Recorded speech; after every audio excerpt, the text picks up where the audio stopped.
Bismillahirrahmanirrahim.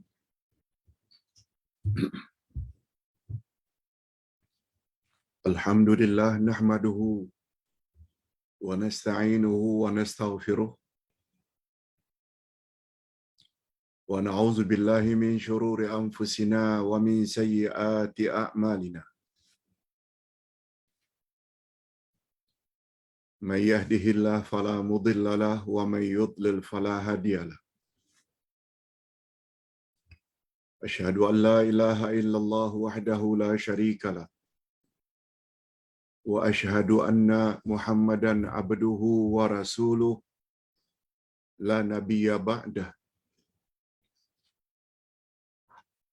Allahumma salli wa sallim ala nabiyyina Muhammad wa ala alihi wa sahbihi ajma'in, amma ba'd.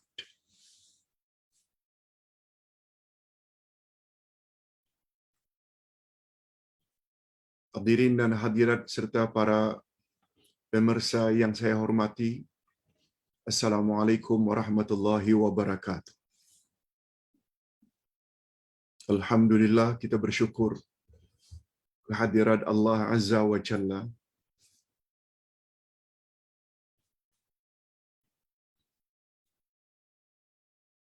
sebab berkat nikmatnya kita masih lagi berpeluang untuk menambah ilmu, khasnya ilmu agama berteraskan Al-Quran dan Sunnah Nabi sallallahu alaihi wasallam. Sebagaimana Ustaz selalu ulang-ulangi,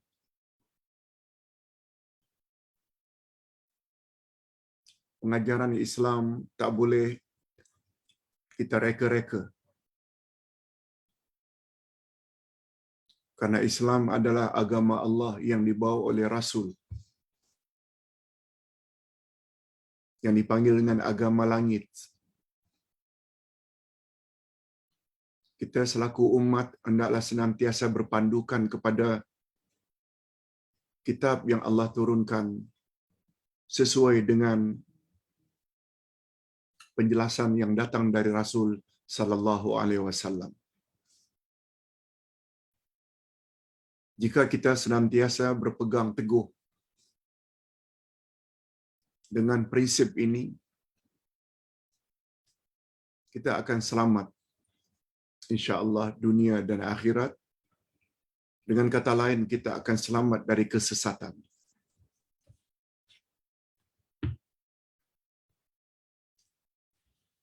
Sungguh banyak dari kalangan umat Islam dalam mereka beragama, mereka telah salah laku.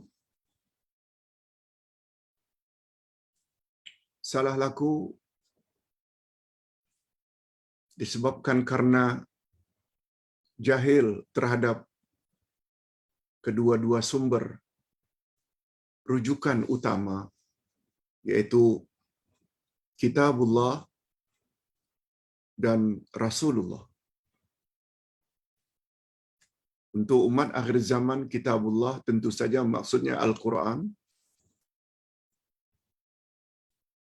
dan panduan Rasul maksudnya Al-Hadis atau Sunnah Nabi.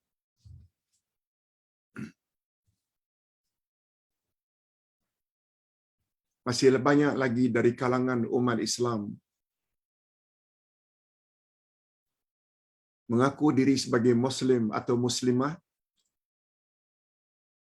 tapi tidak begitu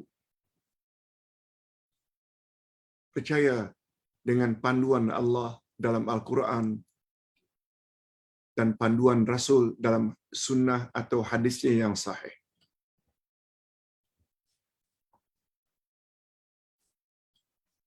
Penyebabnya yang pertama karena kejahilan, baca Quran, baca hadis tapi tak faham.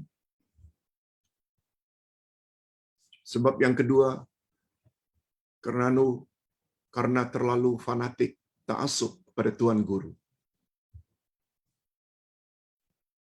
Kalau itu tuan guru cakap, mesti ikut. walaupun ianya bercanggah dengan Quran dan Sunnah.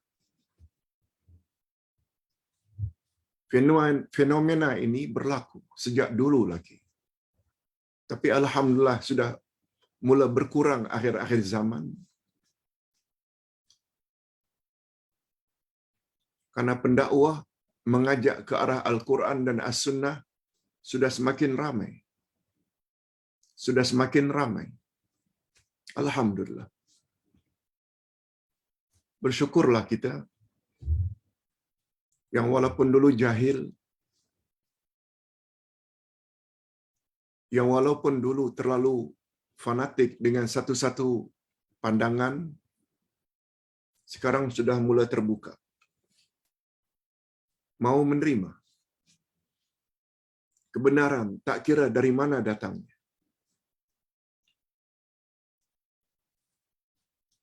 Mudah-mudahan nikmat ini, nikmat istiqamah berterus-terusan hingga akhir hayat, sehingga kita layak mendapat husnul khatimah.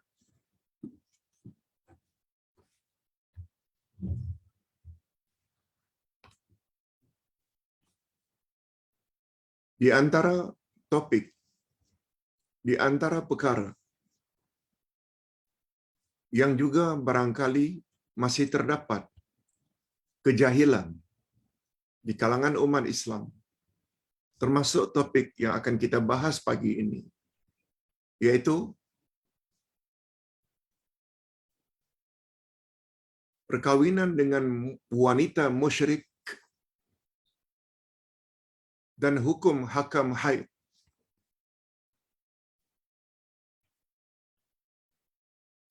Perkawinan dengan wanita musyrik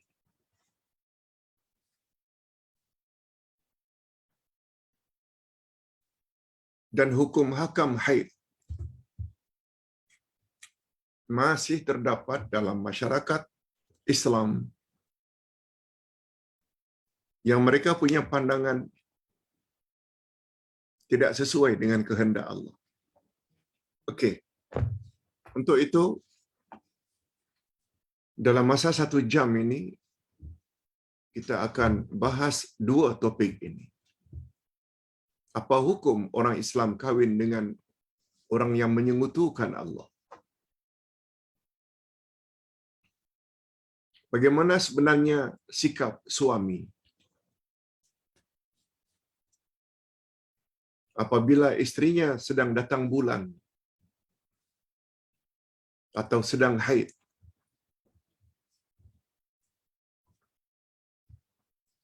Untuk mendapat keberkatan, Ustaz baca 1 ayat saja.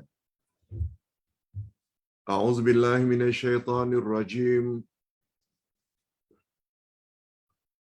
وَلَا تَنكِحُوا الْمُشْرِكَاتِ حَتَّى يُؤْمِنَّ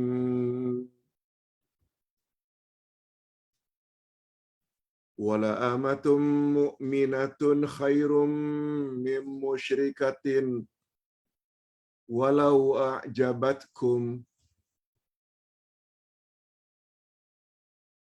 وَلَا تُنكِحُوا الْمُشْرِكِينَ حَتَّى يُؤْمِنُوا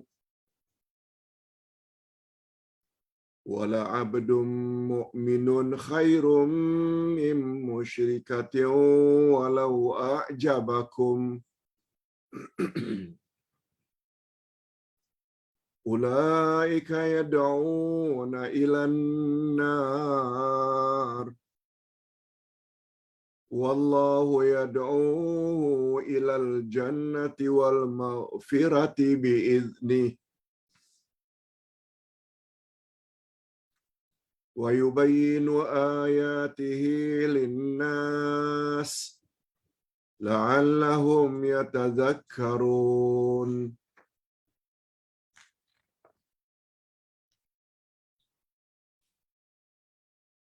Okey, nanti kita akan terjemahkan. Sama ada terjemah harfiah, literal translation, atau terjemah maknawiyah, atau tafsirannya. Langsung saja lihat tafsir ayat. Dalam ayat sebelum ini, yaitu minggu lalu, Allah Subhanahu Wa Taala telah menjelaskan hukum minum arak atau khamar, berjudi, nafkah dan pengurusan anak yatim. Itu minggu lalu. Maka dalam ayat berikutnya ini yang akan kita pelajari hari ini, Allah menjelaskan pula tentang hukum perkahwinan antara Muslim dengan musyrik dan hukum menggauli wanita yang sedang haid. Ini ilmu.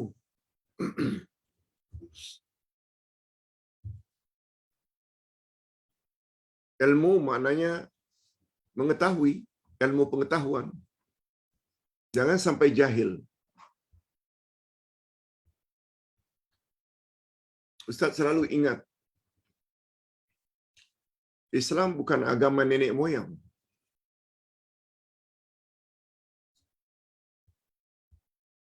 Islam agama Allah dan Rasul. Datang dari Allah, Rasul menyampaikan pada kita. Tidak salah ikut petua-petua, kebiasaan, tradisi nenek moyang, tak salah. Tapi dengan syarat, bila ia tidak bercanggah dengan Al-Quran dan Sunnah.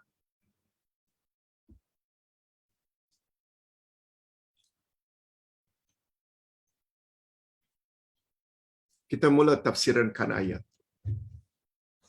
Ayat sudah kita baca tadi.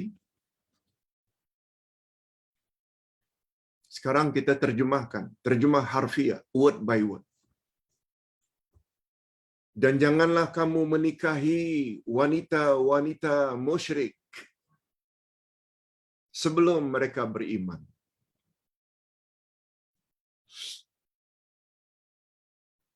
Sesungguhnya hamba wanita yang beriman lebih baik dari wanita musyrik, walaupun dia menarik hatimu. Walaupun wanita musyrik itu cantik, jelita, rupawan. Mengawini wanita yang statusnya hamba, tapi dia beriman. Itu lebih baik. Janganlah kamu menikahkan orang-orang lelaki musyrik. Nah, ini pula panduan untuk kaum wanita muslimat. Jangan kawini laki-laki musyrik dengan wanita-wanita mukmin sebelum mereka beriman. Sebelum laki-laki itu beriman. Sesungguhnya hamba laki-laki mukmin itu adalah lebih baik dari laki-laki musyrik, walaupun dia menarik hatimu, handsome, lawa, ganteng. Tidak. Faktor iman mesti didahulukan. Okey, itu baru terjemah harfiah. Apa tafsirannya, Pak Ustaz? Apa sebab ayat ini turun, Pak Ustaz? Asbabun nuzul. Ini ceritanya. Diriwayatkan oleh Ibnu Munzir dan Ibnu Abi Hatim dan Al-Wahidi daripada Muqatil. Katanya, Rasulullah sallallahu alaihi wasallam telah mengutus Mirsad bin Abi Mirsad Al-Ghanawi. Nabi telah utus Mirsad untuk menjemput beberapa orang yang beragama Islam yang masih ada di Mekah. Nabi dah hijrah dah. Para sahabat dah berhijrah lah bersama Nabi, meninggalkan Mekah menuju Madinah. Tapi masih ada lagi orang-orang beriman di Mekah yang belum berhijrah. Lalu Nabi utus Mirsad bin Abi Mirsad, kamu pergi ke Mekah, bawa orang-orang beriman, orang-orang Islam itu ke Madinah. Okey. Apa yang terjadi? Mirsad berjumpa dengan kekasihnya. Di zaman jahiliyah dulu, barangkali sebelum memeluk Islam, Mirsad ini ada kekasih, ada pacar.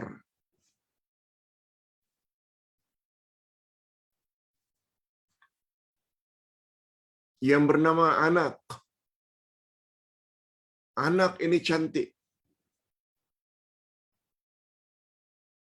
Tapi dia masih lagi musyrikah, penyembah berhala, tak masuk Islam.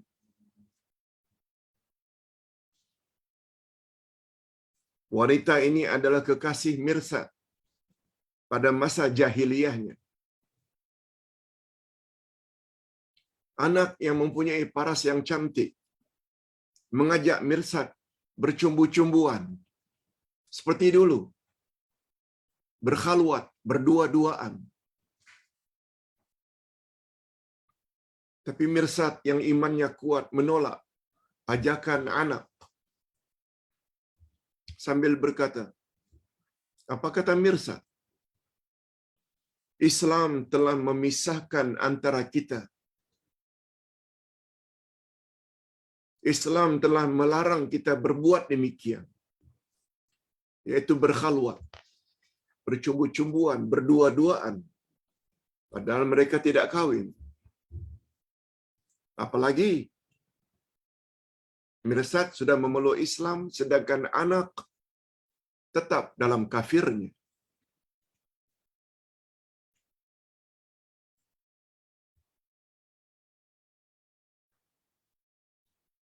Lalu Anak mengajak Mirsad, bagaimana kalau kita kahwin saja? Kalau tak mau bermesra-mesraan, bercumbu-cumbuan, bagaimana kalau kita kahwin saja?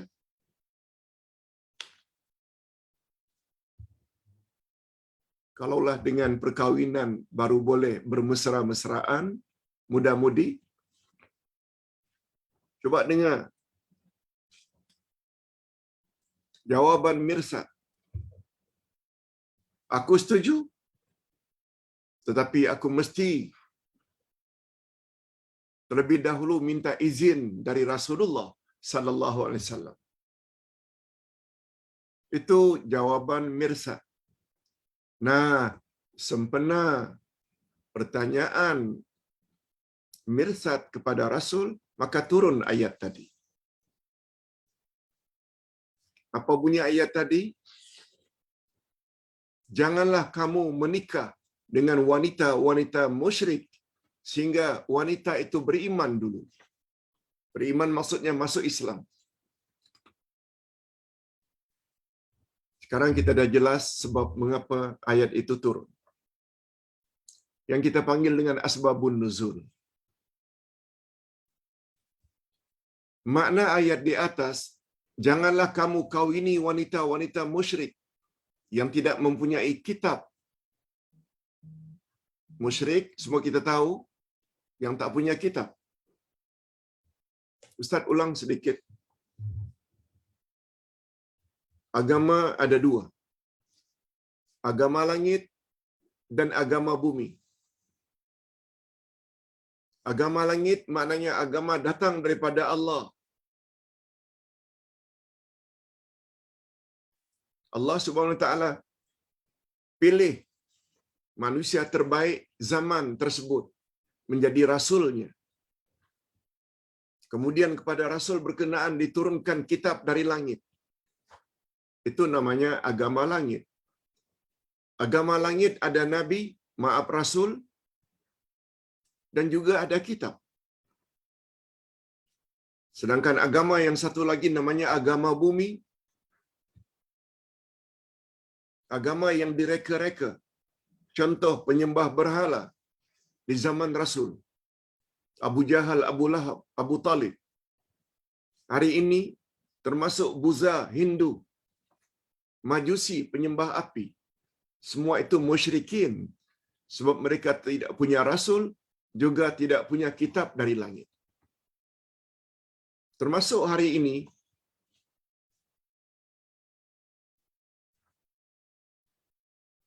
agama langit tetapi kafir.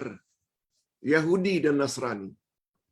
Yahudi ada Musa dan Taurat. Nasrani Kristian ada Isa dan Injil. Sebagaimana kita sama-sama maklum, orang kafir pula terbagi dua. Ada kafir ahli kitab dan ada kafir musyrikin. Lihat ayat 1 dan 2 dari surat Al-Bayyinah. Lam yakunil ladzina kafaru min ahlil kitabi wal musyrikin munfakkina hatta ta'tiyahumul bayyinah rasulun minallahi yatlu suhufan mutahhar. Dalam ayat itu disebut orang kafir itu ada yang ahli kitab dan ada pula yang musyrikin. Tentang kawin dengan ahli kitab itu ada bab tersendiri. Boleh tak laki-laki Muslim kawin dengan wanita Yahudi atau wanita Nasrani? Para ulama berbeza pendapat. Ada yang mengatakan boleh, walaupun dia masih beragama ahli kitab, Yahudi atau Nasrani. Ada pula pandangan yang mengatakan tak boleh. Okey, itu bukan pembahasan kita. Tapi terhadap musyrikah, wanita yang musyrik atau laki-laki yang musyrik tetap tidak dibolehkan untuk kawin. Okey.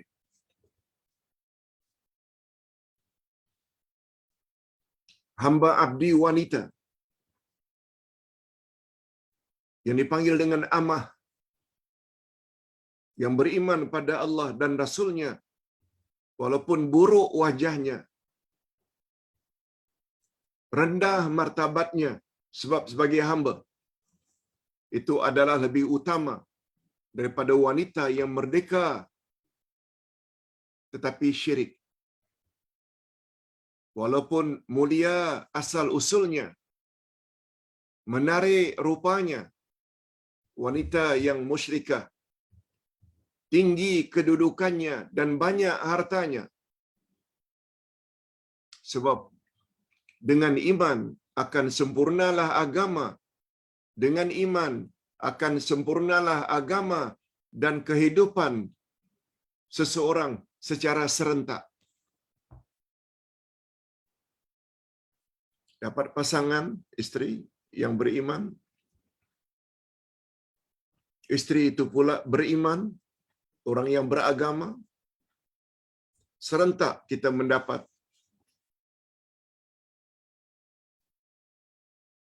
kesempurnaan.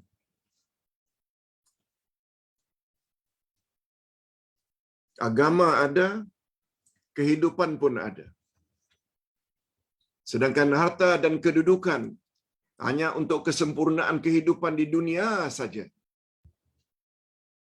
Terlalu pilih wanita cantik, kaya, punya kedudukan, tapi tidak pilih iman. Sampai mati bahagia. Begitu mati saja, di alam kubur saja dah menunggu siksaan. Belum lagi di alam akhirat pada hari kiamat. Confirm tempat mereka adalah neraka. Demikian juga sebaliknya. Janganlah kamu, yakni para wali, mengawinkan wanita-wanita di bawah kewalianmu.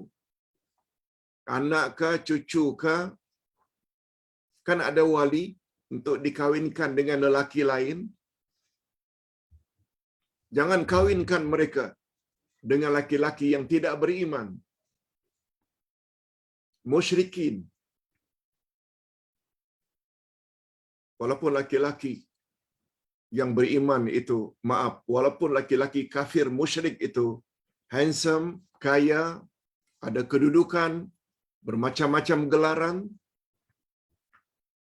jangan. Jadi timbal balik. Wanita beriman tak boleh kahwin dengan laki-laki yang musyrik. Wanita beriman juga tak boleh kahwin dengan laki-laki musyrik, sebagaimana laki-laki yang beriman tak boleh kahwin dengan wanita yang musyrik. Ini sesuai dengan hadis Nabi sallallahu alaihi wasallam sebagaimana yang Ustaz sebut. Hadis riwayat Bukhari dan Muslim di bawah ini. Tungkahul mar'ah li arba'. Wanita dikawini atas 4 sebab. 5 liha karena hartanya, wali hisabiha karena kedudukannya, wali jamaliha karena kecantikannya, wali diniha dan karena agamanya. Lalu apa kata Nabi? Fazbaz lidzatid din taribat yadak. Utamakan faktor agama. Pasti kamu akan beruntung. Utamakan faktor agama, pasti kamu beruntung. Walaupun orang tersebut kurang handsome, kurang kaya, kedudukannya pun hanya orang biasa, tapi kalau agamanya baik, kawin atas dasar agama, pasti kamu akan beruntung. Kemudian Rasulullah sallallahu alaihi wasallam memberi peringatan kepada ibu bapa. Memberi peringatan kepada orang yang akan kawin. Jangan kawin karena harta. Jangan juga kawin atau mengawinkan anak karena kedudukannya, karena kekayaannya. Jangan. Ini sabda Nabi. La tankihun nisaa li husnihinna fa'asa husnuhunna an yurdiyahun wa la tankihuhunna ala amwalihim fa'asa amwaluhum an tudghiyahunna wankihuhunna ala din fala amatun sauda zatu dinin afdal. Allahu Akbar. Lengkap panduan dari Nabi sallallahu alaihi wasallam ketika ingin mencari pasangan. Janganlah kamu mengawini wanita karena kecantikannya. Mungkin kecantikan itu akan membinasakannya. Janganlah kamu mengawini karena hartanya. Mungkin kekayaan akan menyebabkan mereka derhaka dan keras kepala. Entah banyak duit, tidak mau patuh dengan suami. Ini terjadi banyak dalam masyarakat. Karena yang diutamakannya karena kekayaannya. Karena yang diutamanya karena kecantikannya saja. Tak fikir faktor agama. Itu semua akan membinasakan. Tetapi kawinilah mereka karena agamanya, yaitu iman dan akhlak. Hamba abdi perempuan yang hitam, sauda yang hitam, tetapi beragama, itu adalah lebih baik. Itu adalah lebih baik daripada orang-orang musyrik, walaupun mereka cantik, handsome, kaya, punya kedudukan. Walau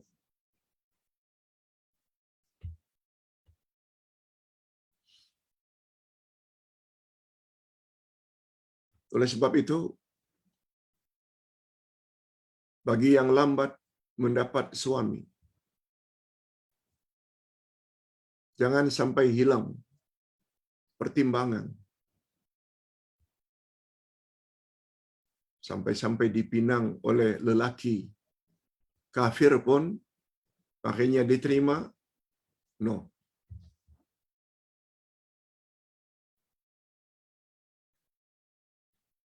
Kita ada sebut beberapa hari yang lalu satu hadis yang ditanya, Pak Ustaz, betul ke ini hadis yang sahih?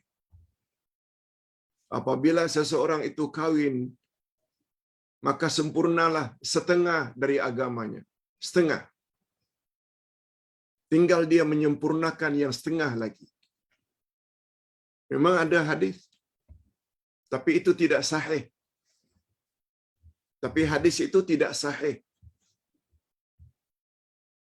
Walaupun banyak galakan agar kawin, tapi jangan sampai hilang pertimbangan. Dan andai kata dulu-dulu kita dah kawin, memang lelaki tersebut tidak begitu kuat agamanya dan akhlaknya.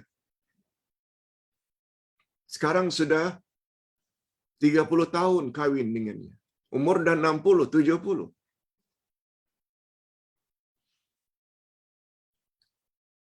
Tak perlu kita kesali. Sebab ada hadis Nabi melarang kita. Jangan sekali-kali kamu katakan kalau bila sesuatu menimpa kamu. Sesungguhnya kalau itu adalah perbuatan syaitan. Cuma kata ulama hadis, kalau di sana dengan maksud menyesali takdir. Ya Allah, mengapa aku ditakdirkan dapat suami macam ini? Yang sampai sekarang tak pernah membimbing aku, tak pernah membimbing anak-anakku. Aku seorang saja yang bersusah payah mendidik anak, mendidik diri. Suami tidak. Jangan menyayangi itu. Itu bermakna kita telah menyesali takdir. Caranya senang saja. Perbaiki diri. Bimbing anak-anak. Sebab Ustaz sudah buat contoh. Asiyah binti Mazahim, isteri Fir'aun. Walaupun Fir'aun itu mendakwa dirinya Tuhan, tapi Asiyah binti Mazahim orang yang beriman, yang taat pada Allah. Iman dan ketaatan Asiyah binti Mazahim sedikit pun tidak rosak karena suaminya mengaku dirinya Tuhan. Nah, apalagi suami kita sekedar tidak taat. Tak pernahlah dia mengaku dirinya Tuhan. Dia juga masih Muslim. Kejahatan yang dia buat sedikit pun tidak merosak amal saleh isteri. Okey, itu pelajaran yang lalu. Yang mustahak, perbaiki diri, tambah ilmu. Macam penambahan ilmu pada pagi ini. Sehingga kita pandai meletakkan sesuatu pada tempatnya. Oleh sebab itu, next time ketika akan mengawini anak atau cucu, itu giliran kita yang sudah tahu. Jangan sekali-kali mereka dikawinkan dengan laki-laki non-Muslim atau musyrikin. Okey. Selanjutnya Allah menyebut hikmah atau rahasia di balik pengharaman nikah Muslim atau Muslimat dengan orang-orang musyrik. Apa dia hikmah? Apa dia rahasianya? Sampai dilarang. Ini Allah sendiri yang sebut. Ulaika yad'una ilan nar. Wallahu yad'u ilal jannati wal maghfirati bi'idznih wa yubayyinu ayatihi lin-nasi la'allahum yatadzakkarun. Karena orang-orang musyrik itu mereka mengajak ke neraka. Tak akan kita tidak serahkan pula anak kita dibawanya ke neraka.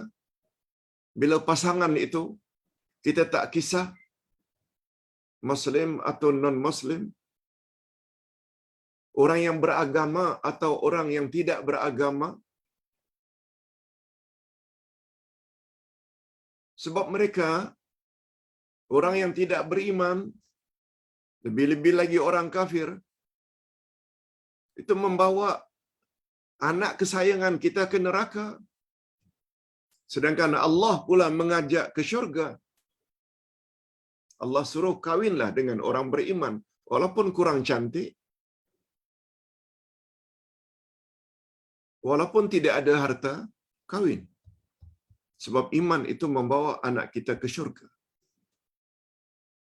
Bukan saja Allah membawa kita ke syurga dan Allah memberi keampunan dengan izinnya.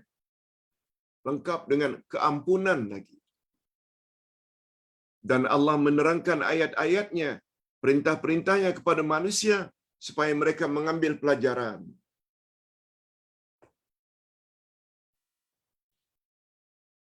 Ini bagi kita pengetahuan yang sangat berharga.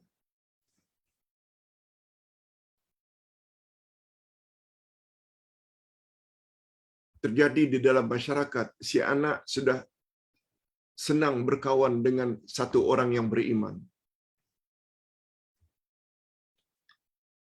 Kadang-kadang terjadi, maknya tak setuju, bapaknya tak setuju. Nak engkau berpendidikan lulusan universiti, kawin dengan orang yang tidak ada kedudukan, macam mana dengan masa depanmu? Dia gunakan masa depanmu. Masa depan yang dimaksudkan duniamu. Tak malukah kamu? Kamu lulusan luar negara, luar negeri. Ada BA, ada master, kawin dengan orang yang hanya SPM. Macam mana? Tak malukah kamu? Macam mana dengan masa depanmu? Lihat, masa depan hanya setakat di dunia. Dia tak fikir masa depan di alam kubur. Dia tak fikir masa depan di alam akhirat. Bahawa faktor iman paling menentukan. Itu maksud ayat tadi. Kadang-kadang anak mau kawin, walaupun laki-laki itu hanya driver taksi,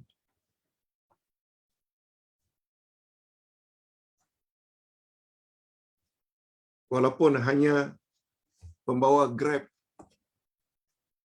Lalamove, kadang-kadang mak bapak yang terlalu pilih sangat. Padahal yang bawa Grab tu orang beriman. Mudah-mudahan perkara seperti itu tidak melanda keluarga kita. Apa sebabnya? Karena tak faham ayat. Tak faham panduan daripada Allah. Nah, sekarang kita berpindah ke topik yang satu lagi. Tentang menggauli wanita yang sedang haid. Bolehkah mereka digauli? Bolehkah kita duduk bersama wanita yang haid? Bolehkah kita makan bersama orang yang haid? Bolehkah kita mengadakan hubungan kelamin dengan wanita sedang haid? Ini dia. Ini ilmu yang kedua. Wa yas'alunaka 'anil mahid. qul huwa adza fa'tazilun nisaa fil mahid wa la taqrabuhunna hatta yathurn fa idza tatahharna fa'tunna min haitsu amarakumullah innallaha yuhibbut tawwabin wa yuhibbul mutatahhirin. Mereka bertanya, "Hei Muhammad." Mereka bertanya, sahabat-sahabatmu bertanya kepadamu, "Hai Muhammad, tentang haid." Maka katakanlah, jawablah pada yang bertanya. Haid adalah sesuatu kotoran. Haid adalah suatu kotoran. Oleh sebab itu, hendaklah kamu menjauhkan diri daripada wanita pada waktu mereka haid. Karena haid itu kotor, jauhi mereka pada waktu mereka kedatangan haid. Janganlah kamu mendekati mereka sebelum mereka suci. Apabila mereka telah suci, maka campurilah mereka di tempat yang diperintahkan Allah kepadamu.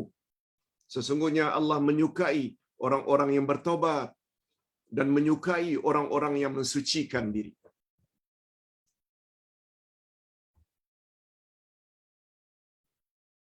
Berdasarkan hadis sahih riwayat Imam Muslim dan Imam Tirmizi daripada Anas bin Malik bahwa menurut tradisi orang-orang Yahudi, ini sebelum Islam datang, Yahudi dah ada. Apa pendapat orang Yahudi jika ada wanita mereka yang haid? Wanita-wanita tersebut akan diasingkan oleh mereka. Tak boleh dekat.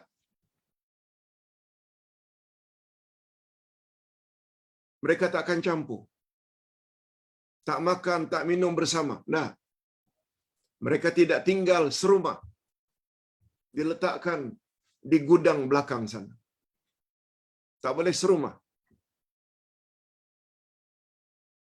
Dan tak boleh makan bersama mereka. Para sahabat bertanya kepada Rasul tentang perkara tersebut. Kalau Yahudi punya pandangan seperti itu terhadap wanita-wanita mereka yang sedang period, menstruasi, haid, macam mana kami ya Rasulullah? Kata sahabat Nabi. Sempena itu turunlah ayat ini. Ini lagi-lagi asbabun nuzul. Coba dengar apa kata Nabi. Isna'u kulla syai'in illa nikah. Berbuatlah kamu terhadap istrimu yang kedatangan haid itu, kecuali nikah. Nikah di sini ada yang membawa makna jima', bersetubuh, mengadakan hubungan intim, hubungan kelamin. Itu saja tak boleh. Yang lain-lain silakan. Kamu bermesra-mesra dengannya, berpelukan, bercium-ciuman dengan istrimu yang sedang haid, kamu boleh lakukan. Yang tak boleh, mengadakan hubungan kelamin. Itu makna hadis. Dalam riwayat yang lain pula, illal jima'. Ini lebih clear lagi. Apa saja kamu ingin lakukan, bermesra-mesraan, berpelukan, no problem, asal jangan jima'. Ada pula riwayat yang lain, illal faraj. Semua kita tahu, barang sulit laki-laki namanya zakar, barang sulit wanita namanya faraj. Itu saja yang tak boleh. Okey.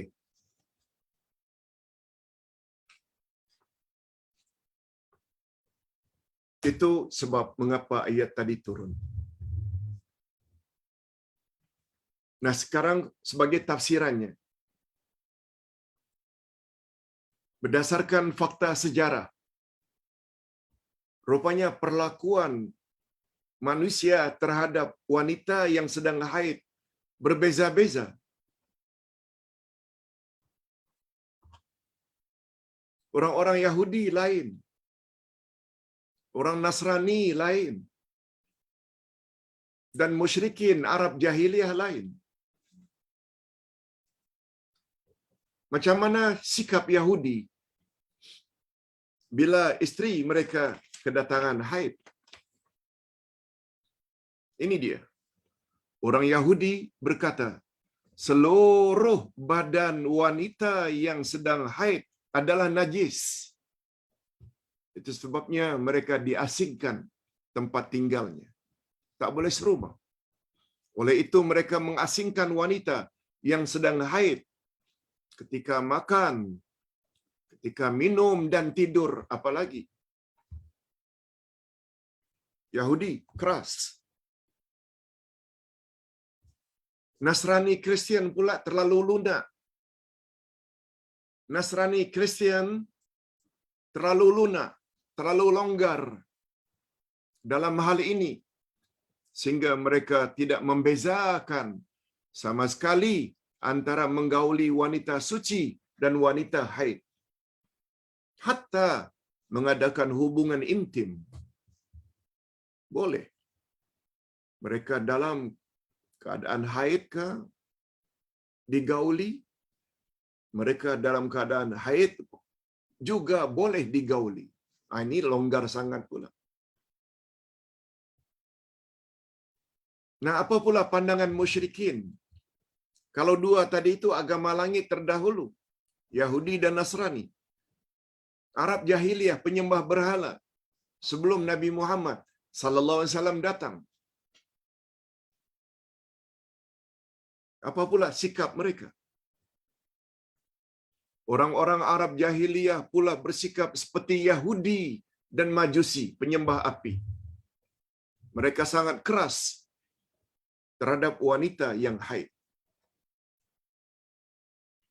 Nah, sekarang macam mana dengan pandangan Islam?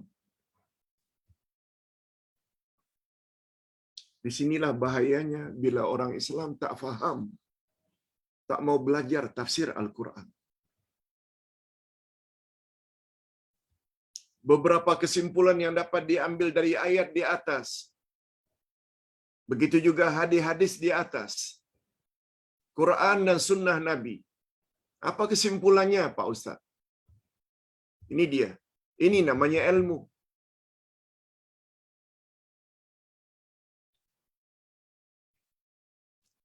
Sebagaimana kata-kata para sahabat, al-ilmu ma qala Allah wa ma qala Rasul. Ilmu ialah apa yang Allah firmankan dalam Al-Quran dan apa yang Nabi sabdakan dalam hadisnya.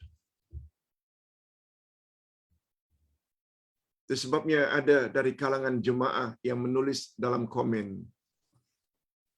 oh, rupanya apa yang kita pelajari ini sungguh tinggi derjatnya. Ilmu yang kita pelajari ini, Al-Asma'ul Husna ke, tafsir Al-Quran ke, akidah ke, yang rujukan utamanya Quran Sunnah. Sebenarnya ini ilmu yang bermartabat tinggi.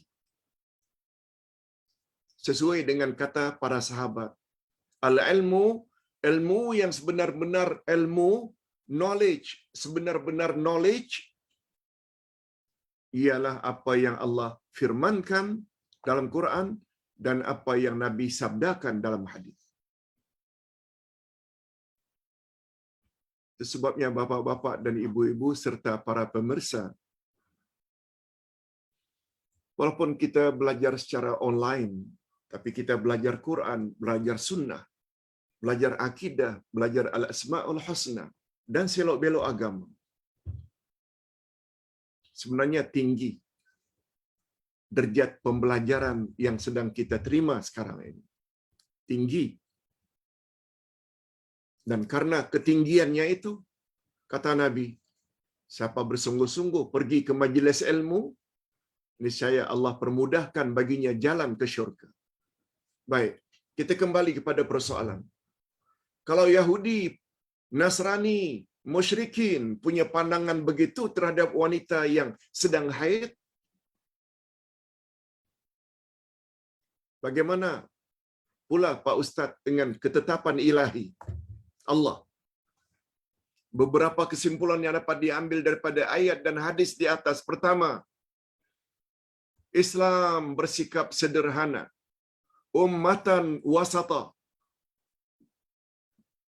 Wanita yang sedang haid diperlakukan sama seperti mana ketika mereka sedang suci.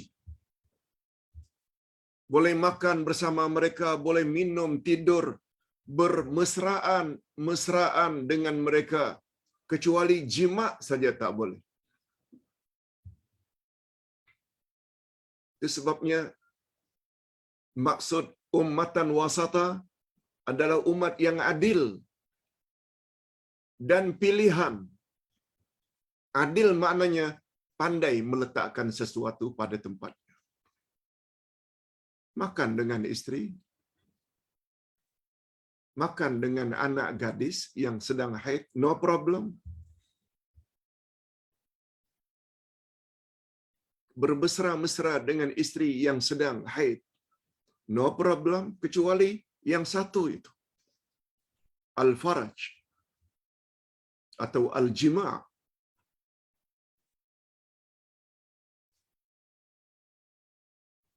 Nah, berikut ini kita lihat pandangan ulama-ulama atau imam-imam mazhab. Kita awali dengan Imam Ahmad Ibnu Hanbal yang kita pelajari semalam tentang akidah beliau. Kata beliau, berdasarkan hadis di atas, lakukanlah apa saja selain jima. Kata beliau, boleh. Apa saja. Jima saja tak boleh. Tetapi menurut pandangan jumhur, iaitu pandangan imam mazhab yang tiga lagi, Hanafi, Maliki dan Syafi'i, sedangkan jumhur fuqaha mengatakan haram bermesraan antara pusat dengan lutut. Antara pusat dengan lutut, semua kita tahu bahagian itu, yang itu jangan disentuh. Tapi pusat ke atas, lutut ke bawah, tak ada masalah. Pandangan jumhur. Nah, kalau ditanya apa dalil mereka, Pak Ustaz? Kalau Imam Ahmad dia ada dalil. Lakukanlah apa saja yang kamu mau terhadap wanita yang haid kecuali jima. Itu dalil yang digunakan Imam Ahmad Ibnu Hanbal. Apa pula dalil yang digunakan oleh jumhur? Ini dia. Ini berdasarkan hadis dari Hazam bin Hakim, dari bapa saudaranya yang bertanya, "Ya Rasulullah, apakah yang halal bagi saya jika istri saya dalam haid?" Nah, kali ini Rasulullah menjawab lain pula. "Laka ma fauqal izar." Halal bagimu apa yang di atas ikatan kainnya, yakni pusat ke atas.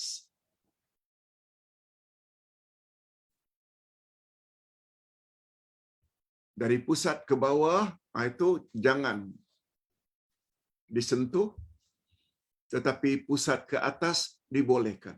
Ini pandangan jumhur. Kesimpulan kedua, kebolehan menjima atau mengadakan hubungan kelamin dengan istri yang suci dari haid. Ada syarat pula,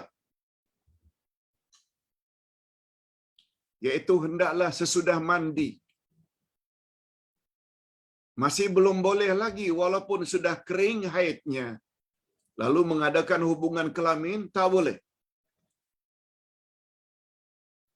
Kecuali apabila istri yang sudah berakhir haidnya mandi dulu, baru boleh.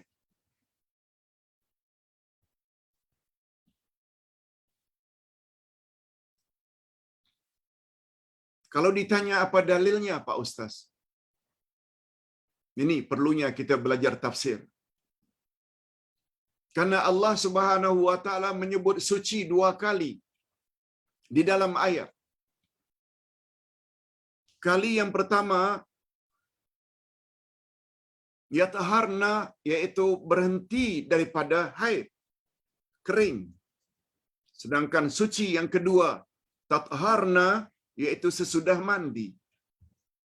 Allah Subhanahu wa taala Allah Subhanahu wa taala menyuruh menggauli istri di tempat lahirnya zuriat.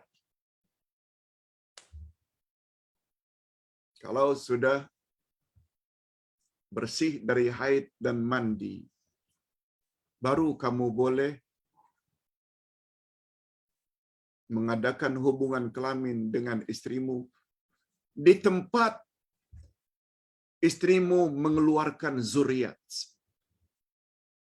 Itu memberi makna.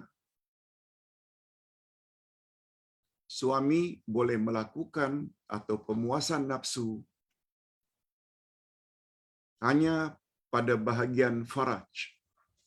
Sebab dari faraj, dari situ keluarnya baby dari rahim. Dan ini memberi isyarat, tak boleh kamu memuaskan nafsumu daripada dubur atau dari belakang. Allahu Akbar. Islam begitu teratur. Tidak boleh suami mentang-mentang itu adalah istri lalu memuaskan nafsu seksnya dari arah belakang, tempat keluarnya kotoran, najis besar. Tak boleh, walaupun itu istri.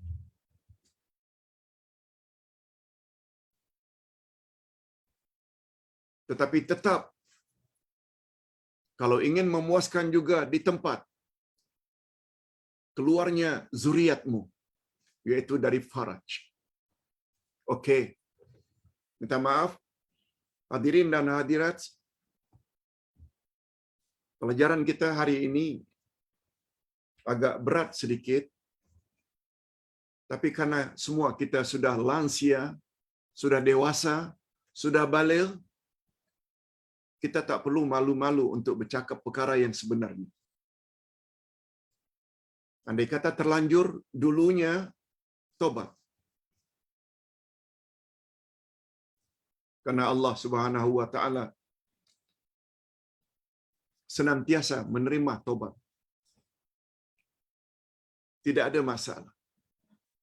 Karena kekurangan ilmu dulunya, lalu terbuat beberapa larangan-larangan. Nah, perbetulkan keadaan sekarang ini. Okey, kita sampai ke ayat yang terakhir.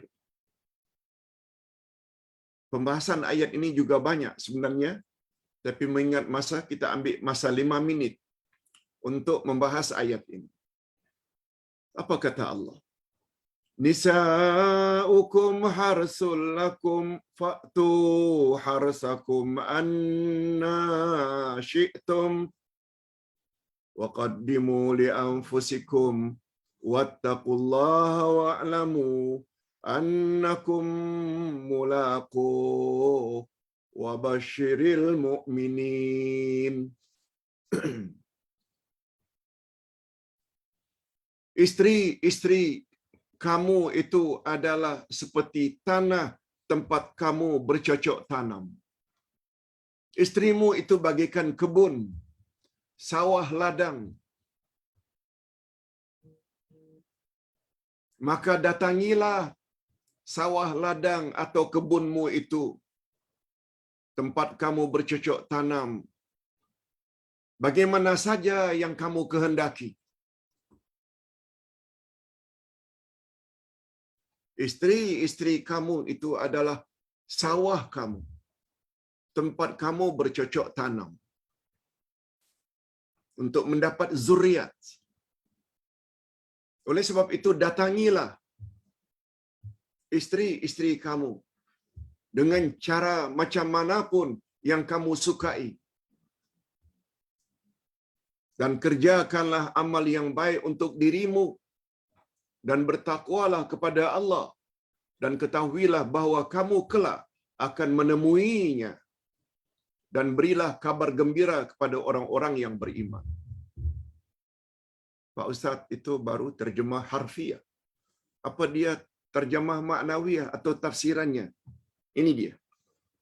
Imam Bukhari dan Imam Muslim meriwayatkan hadis daripada Jabir, katanya, orang-orang Yahudi berkata, hadis sahih ini.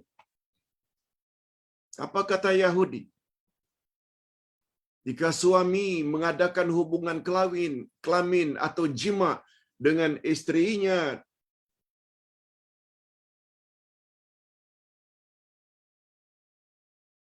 pada farajnya, tetapi dari arah belakang, memang dia hubungi istrinya seperti biasa pada farajnya, tetapi cara dia mendatangi istrinya tersebut dari arah belakang,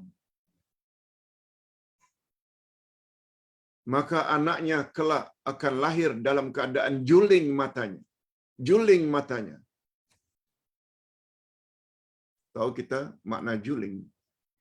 Matanya akan ke arah lain, hitamnya. Nah, sempena pandangan Yahudi seperti itu, bila menggauli istrinya walaupun di bahagian farajnya, tapi dari arah belakang dia mengadakan hubungan, maka anaknya kelak kalau lahir matanya juling. Sempena peristiwa atau berita itulah maka turun ayat mengatakan, datangilah istrimu itu dari arah mana saja yang kamu inginkan. Berdasarkan ayat dan hadis di atas, maka dapatlah disimpulkan seperti berikut. Pertama, Allah Subhanahu Wa Taala membolehkan, membenarkan suami menggauli istrinya dengan cara bagaimanapun yang mereka suka, asalkan pada tempat pembiakan benih iaitu faraj, dan tidak pula mendatangkan mudarat. Yes. Dari kiri ke dari kanan ke dari belakang ke dari depan, no problem. Itu maksudnya. Minta maaf. Tidak sebagaimana dakwaan Yahudi. Itu maknanya, nisa'ukum harsul lakum fa'tu harsakum anna syi'tum. Isteri-isteri kamu itu adalah sawah ladang bagi kamu. Oleh sebab itu, datangilah sawah ladang atau kebunmu itu dari arah mana yang kamu sukai. Okey? Ustaz yakin semua kita faham, sebab semua kita telah dewasa, malah lansia, lanjut usia, warga emas. Yang kedua, pengajaran yang kedua, Allah Subhanahu Wa Taala menyuruh kita agar memperbanyak bekal amalan saleh dan bertakwa kepada Allah, seperti menjaga isteri dan keluarga dengan baik, gauli isteri, anak-anak cucu dengan baik, jangan suka belasah mereka, jangan suka sakiti mereka, sama ada secara physically atau mental. Itu maknanya kita telah tidak berlaku baik dan tidak bertakwa. Semua perlakuan kita kepada keluarga pasti akan ditanya oleh Allah di akhirat nanti. Hadirin dan hadirat, inilah pelajaran kita pada pagi ini.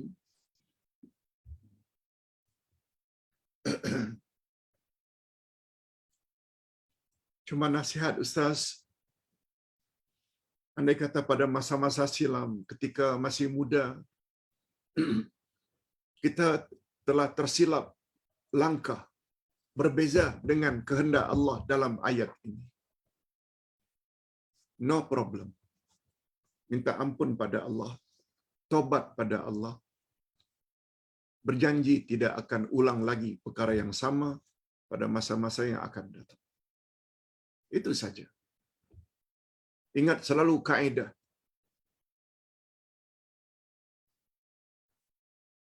Al-ibrah bi kamalin nihayah la binaqsil bidayah. Yang menjadi ukuran di sisi Allah adalah kesempurnaan pada akhir hayatmu.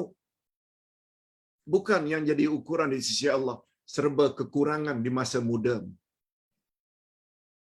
Semua kita waktu muda kurang sempurna buat apa yang Allah suruh. Selalu terlanggar terhadap larangan-larangan Allah. Masa muda dulu. Tapi sekarang dah insaf. Perbaiki. Tapi ingat, perbaiki itu dengan ilmu. Dan ilmu yang paling utama, Quran dan Sunnah Nabi sallallahu alaihi wasallam. Hadirin dan hadirat, di bawah ini atau berikut ini Ustaz akan jawab 3 pertanyaan. Pak Ustaz, sifat Allah ada 2. Pertama, subutiyah, yang kedua, salbiyah.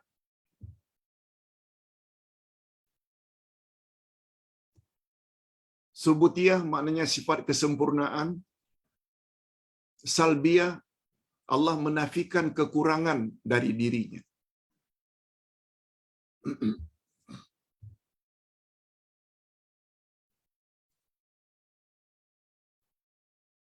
Subutiyah pula ada pecahannya.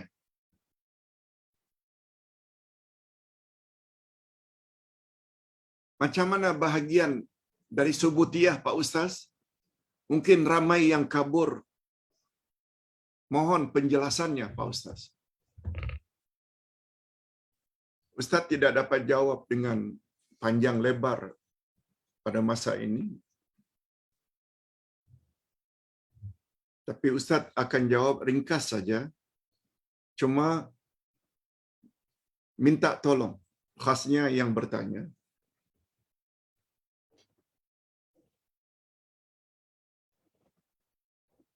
Baca buku ini.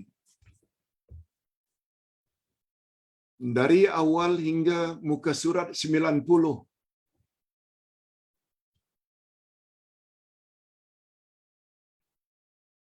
Dari awal hingga halaman 90. Banyak menceritakan tentang sifat Allah.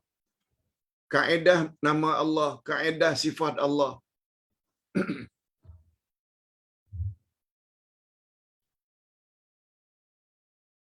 Sebab nama Allah yang pertama dia terletak pada muka surat 94 kalau tak salah, iaitu lafzul jalalah Allah. Kemudian baru Ar-Rabb, kemudian baru Ar-Rahman, Ar-Rahim. Tapi 90 ke bawah semua tentang sifat Allah. Secara ringkas, sifat Allah ada 2. Subutiyah, sifat kesempurnaan. Salbiyah, menafikan kekurangan dari sisi Allah. Contoh, Qul huwallahu ahad, Allahu samad. Katakan Allah itu Esa, Ahad. Allah as-samad, sumber segala nikmat, atau Allah tempat meminta. Ini namanya subutiyah. Salbiyah, lam yalid wa lam yulad. Allah tidak beranak dan tidak diperanakkan. walam yakul lahu kufuwan ahad. Allah tak serupa dengan apapun juga.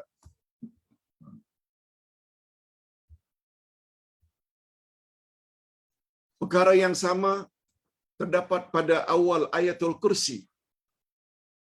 Allahu la ilaha illa huwal hayyul qayyum. Allah maha hidup. Al-Qayyum, mengurus makhluk terus-menerus tanpa henti.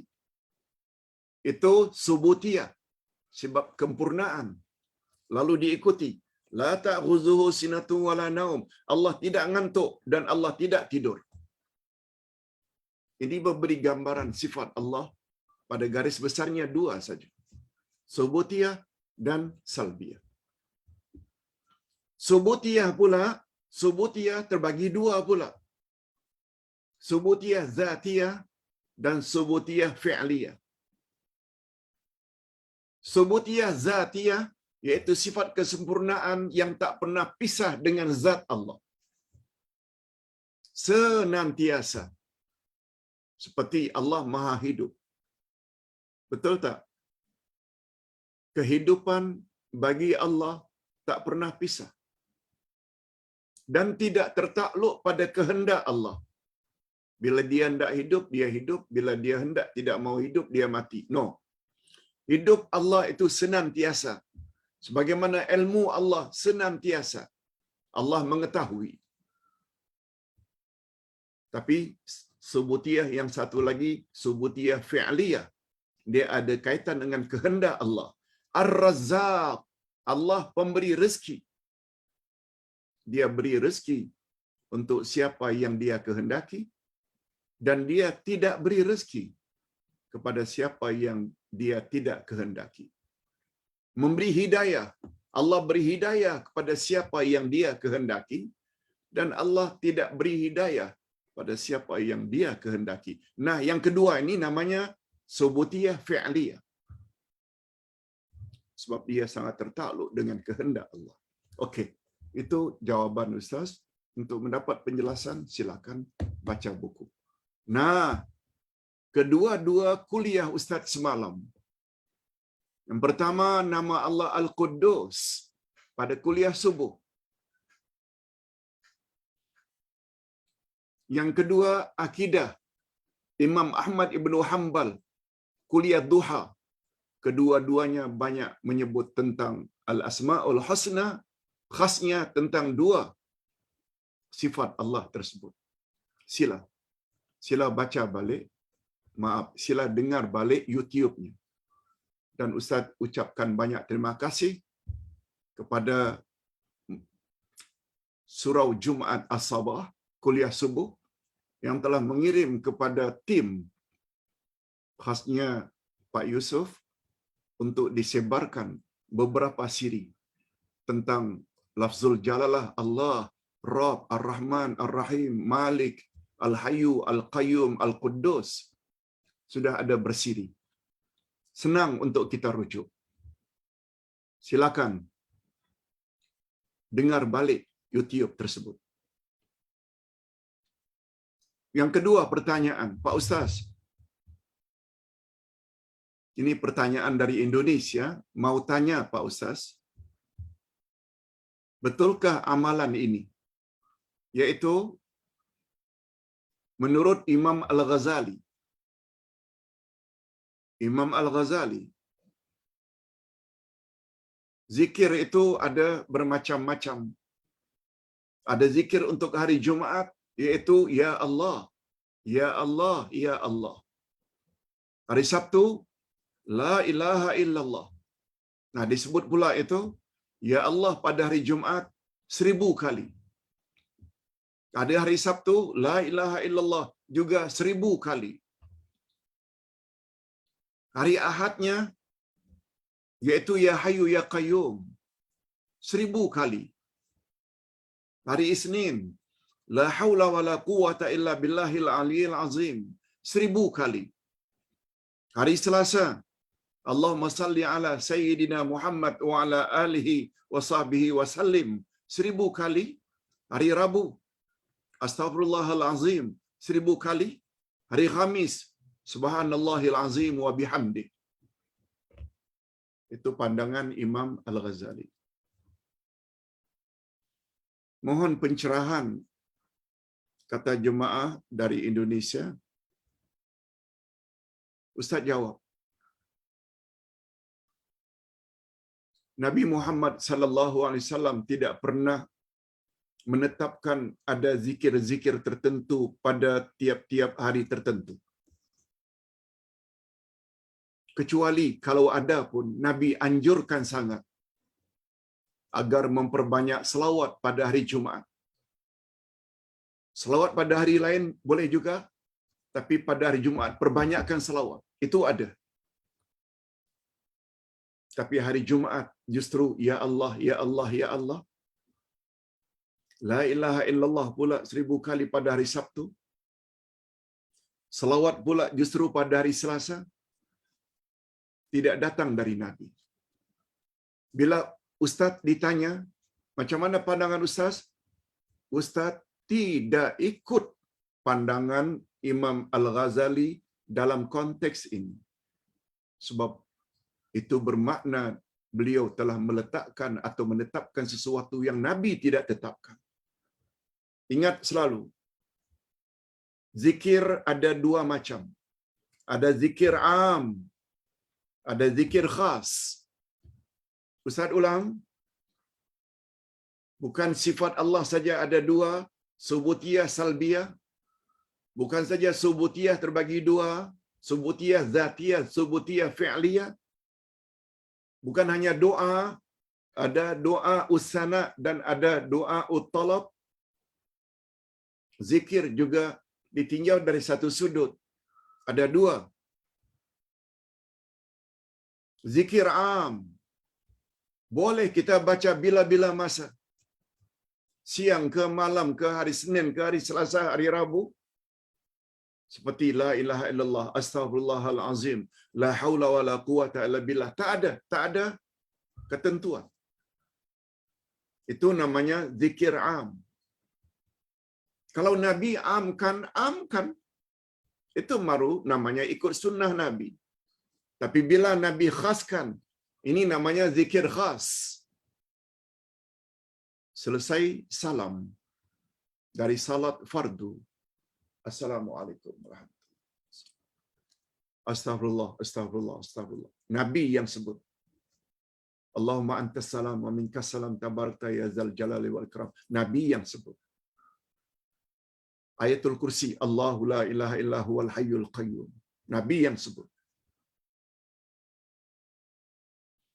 Subhanallah, alhamdulillah, Allahu akbar, masing-masing 33 kali. Ada yang riwayat lain 10 kali. Ada riwayat lain 25 kali dengan menambah la ilaha illallah. Itu namanya zikir khas. Siapa membaca subhanallah, alhamdulillah, Allahu akbar sebanyak 33 kali, 34 kali Allahu akbar sebelum tidur, niscaya Allah akan beri dia tenaga zahir selain tenaga batin.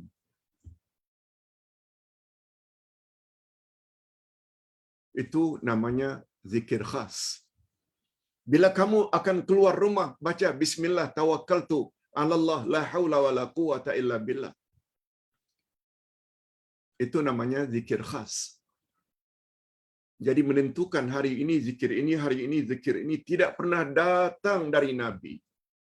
Oleh sebab itu, di samping penghormatan kita terhadap Imam Al-Ghazali sebagai hujjatul Islam, tapi Ustaz pribadi, Ustaz tidak setuju dengan pandangan menetapkan zikir tertentu pada hari-hari tertentu. Wallahu a'lam. Nah, yang terakhir. Ini agak sensitif. Apa pandangan Pak Ustaz?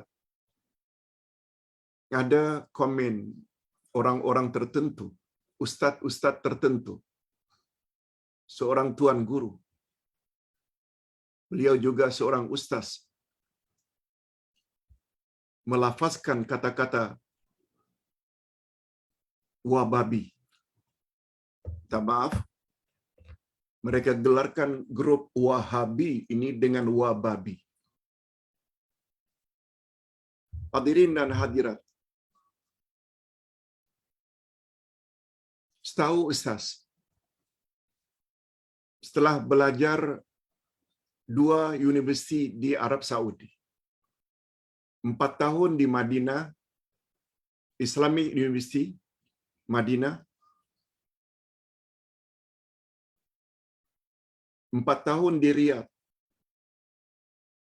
Jamaah atau Universiti Imam Muhammad bin Saud, 4 tahun di Riyadh. Yang kerajaan Arab Saudi selalu dituduh dengan Wahabi. Setahu Ustaz, sebab kita belajar secara formal, kitab apa yang dipakai? Ringkasnya, mereka cenderung kepada pahaman Salafus Saleh. Sebab munculnya Muhammad bin Abdul Wahab bekerjasama dengan Raja Saud adalah untuk menghancurkan atau untuk menolak pahaman syirik zaman itu. Menolak pahaman bid'ah cara ibadat yang direka-reka. Kita tidak disuruh atau diajar dalam Universiti Madinah juga Imam Muhammad Ibn Saud. Tidak diajar kitab Wahabi, tidak. Ada kitab akidahnya, ada kitab tafsirnya, ada kitab fiqahnya. Kitab fiqah kami pakai Bidayatul Mujtahid yang dikarang oleh Imam Ibn Rushdi yang cenderung kepada mazhab Maliki. Tapi karena begitu terbuka cara beliau menjelaskan tentang masalah fiqah, satu-satu masalah diurai. Untuk mazhab, menurut mazhab Hanafi begini, ini dalilnya. Mazhab Maliki ini pendapatnya, ini dalilnya. Syafi'i ini dalilnya. Hambali ini dalilnya. Lalu disebut yang paling kuat dari semua itu adalah yang ini. Karena ini. Kita diajar begitu.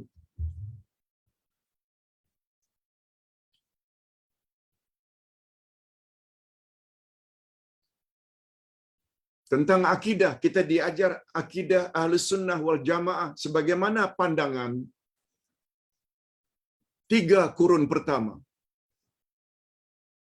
Akidah para sahabat, akidah tabi'in dan atba'ut tabi'in yang pernah mendapat sanjungan dari Nabi sallallahu alaihi wasallam sebagai kurun-kurun yang terbaik dalam cara mereka beribadat, dalam cara mereka berakidah dan akhlak.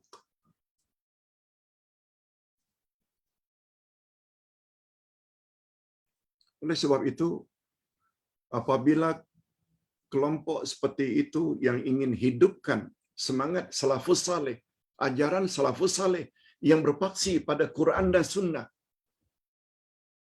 lalu dihina sampai ke peringkat itu, sambil dipanggil dengan wababi, wah ini teruk sangat.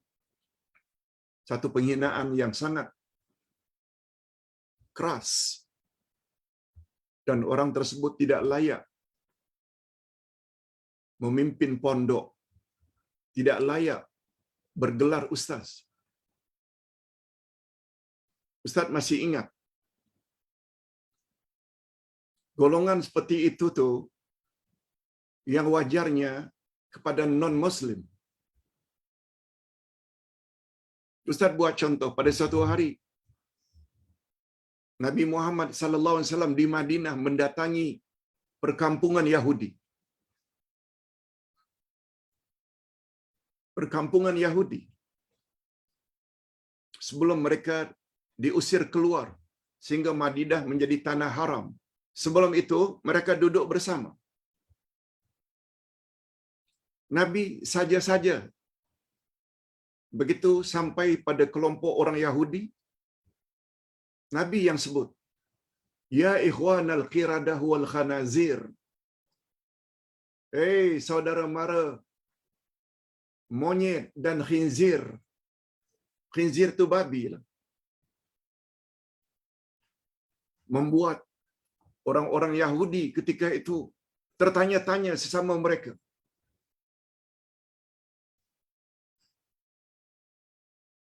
Nabi sebenarnya nak mancing saja.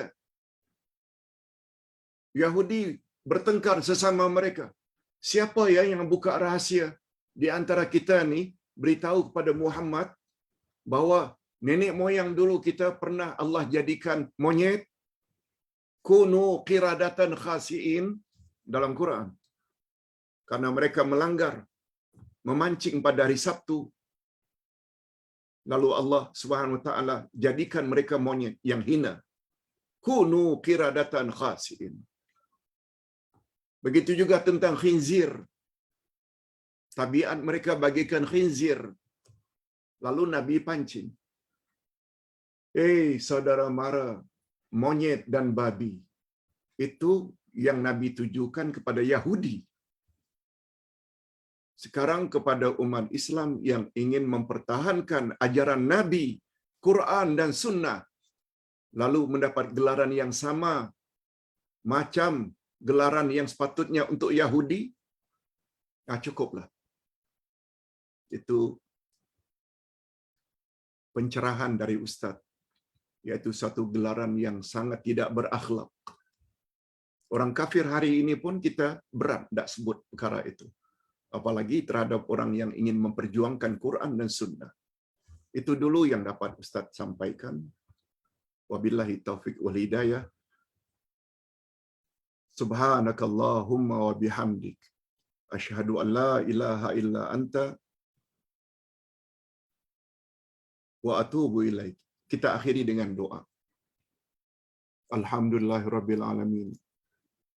Wassalatu wassalamu ala asyrafil anbiya'i wal mursalin wa ala alihi wa sahbihi ajma'in. Ya Allah, ya Tuhan kami, ampunkanlah dosa kami dan dosa kedua ibu bapa kami, dan cucurilah mereka rahmat-Mu, ya Allah, sebagaimana mereka telah didik kami sejak dari kecil. Ya Allah, berilah kami pasangan hidup dan zuriat keturunan yang menyedapkan pandangan mata dan hati kami, dan jadikanlah kami pemimpin bagi orang-orang yang bertakwa. Ya Allah, pada pagi ini kami telah mendapat pencerahan tentang hukum kawin dengan laki-laki atau wanita musyrik. Pada pagi ini kami juga telah mendapat pencerahan bagaimana sikap seseorang terhadap wanita yang sedang haid. Kepada kami telah didedahkan tentang sejarah umat-umat terdahulu. Ada yang terlalu keras terhadap wanita yang sedang datang haid. Ada pula yang terlalu longgar seperti Nasrani. Dan ada pula yang terlalu keras seperti Yahudi dan musyrikin yang sama sekali tidak mau bergaul, malah mengasyikkan bukan saja ketika makan minum, tidur, malah mereka disuruh tinggal di tempat yang lain.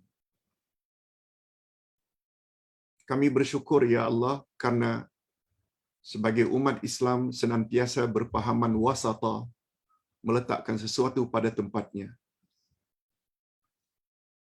Menurut Nabi SAW, kami boleh menggauli isteri kami masing-masing sebagaimana yang kami sukai, kecuali pada bahagian tertentu yang telah Engkau tetapkan ya Allah, yaitu jima atau faraj.